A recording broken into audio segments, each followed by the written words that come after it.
Praise the Lord. ஆண்டவரும் அருமை இரட்சகருமாகிய இயேசு கிறிஸ்துவின் இனிய நாமத்தினாலே உங்களை யாவரையும் நாங்கள் வாழ்த்தி ஆசீர்வதிக்கிறோம். கர்த்தர் தாமே உங்களை ஆசீர்வதிப்பாராக.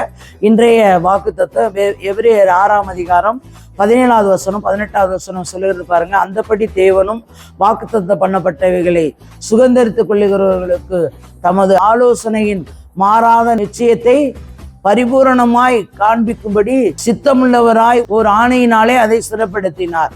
அல்லேலூயா. அவர் வாக்குத்தத்தம் பண்ணப்பட்டதை அவர் என்ன பண்ணுகிறதா, சுதந்திரித்துக் கொள்ளுகிறவர்களுக்கு தமது ஆலோசனையால் மாறாத நிச்சயத்தை பரிபூரணமாய் காண்பிப்படி சித்தமுள்ளவராய் ஒரு ஆணையினாலே அதை சிறப்படுத்தினார். அவர் ஆணையிட்டு கொடுத்திருக்கிறார். ஆணையினாலே அதை நிறைவேற்றி கொடுக்கிற தேவனாய் இருக்கிறார். அல்லேலூயா.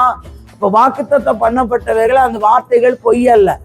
அவர் சொன்னார்னா சொன்ன வார்த்தைகள் நிறைவேறும். அல்லேலூயா.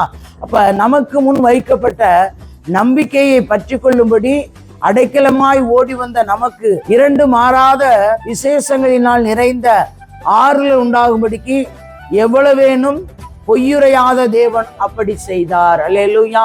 நம்முடைய தேவன் பொய்யுரையாத தேவன். அல்லேலூயா. பொய் சொல்லுகிறதுக்கு அவர் ஒரு மனுஷன் அல்ல. அல்லேலூயா. அவர் பொய் சொல்லுகிற தேவனும் அல்ல. சொன்னாருன்னா சொன்னதுதான். அல்லேலூயா. நான் தவறாய் இந்த மகளுக்கு இந்த மகனுக்கு இதை தவறாய் சொல்லிவிட்டேன் என்று அவர் திருத்தி கொள்ளுகிற தேவனே அல்ல. அல்லேலூயா.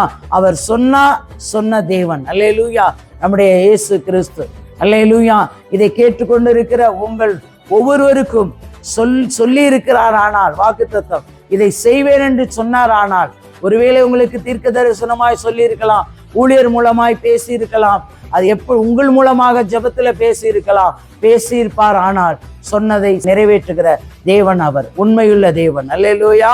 அவர் பொய்யுரையாத தேவன். உங்களுக்கு அப்படியே செய்திருப்பார், செய்து நடத்துகிற தேவனாய் இருக்கிறார். அல்லேலூயா. தகப்பனே மை துதிக்கிற சோத்திரம். கர்த்தாவே சர்வவல்லமையுள்ள தெய்வமே மை துதிக்கிற சோத்திரம். ஐயா, நேற்றும் என்று மாறாத என்னுடைய நல்ல தகப்பனே, இந்த வார்த்தையை கேட்கிற பார்க்கிற ஒவ்வொருவரையும் கர்த்தர் ஆசீர்வதித்து பெரியவர் பெரிய காரியங்களை இயேசுவின் நாமத்தில் ஜீவனுள்ள நல்ல பிதாவே. ஆமேன், ஆமேன்.